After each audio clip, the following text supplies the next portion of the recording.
بسم الله الرحمن الرحيم، والصلاة والسلام على محمد وعلى آله وصحبه أجمعين. راح أحكيكم تجربتي في علاج السعال القحة، تجربتي الشخصية، فإن شاء الله إذا استفاديتوا من هذا العلاج شارك الفيديو حتى غيرك هم يستفاد. بسم الله الرحمن الرحيم. إخواني، السبب الرئيسي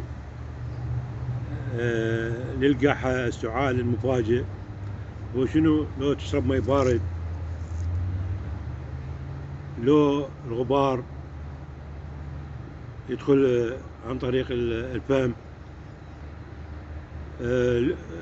لو عندك تحسس من مواد معينة يعني، أو تدخين، فصير عندك قحة. أول شي سويه إذا جتك القحة مفاجئة يعني هذا المكان، ضغط خفيف وتحريك صبعك، هاي ضغط خفيف، إن شاء الله أقل من دقيقة تختفي القحة. حفظ هذا المكان.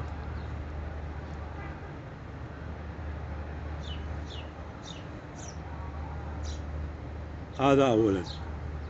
ثانيا، أو تشرب مي دافئ، لأن المي البارد هو يسوي لك القحة، فيشرب مي دافئ. هاي ثانيا. إذا استمرت القحة شو تسوي؟ ملعقة راشي، ملعقة. اكو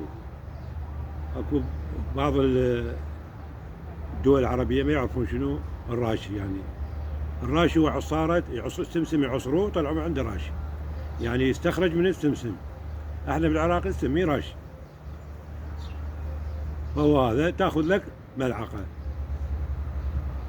واذا عندك عسل بالبيت هم تقدر تاخذ ملعقة عسل، هم تعالج لك القحة السريعة.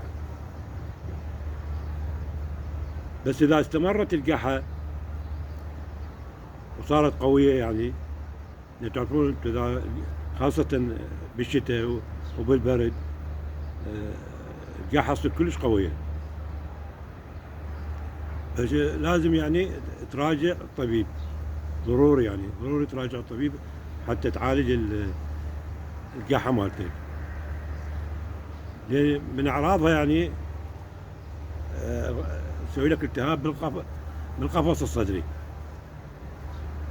فهاي لازم يراد له تراجع الطبيب حتى يعطيك العلاج المناسب إن شاء الله. فساعد لكم الطريقات على السريع.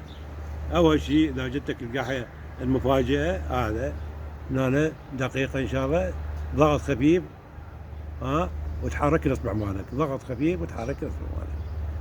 العلاج الثاني مي دافئ.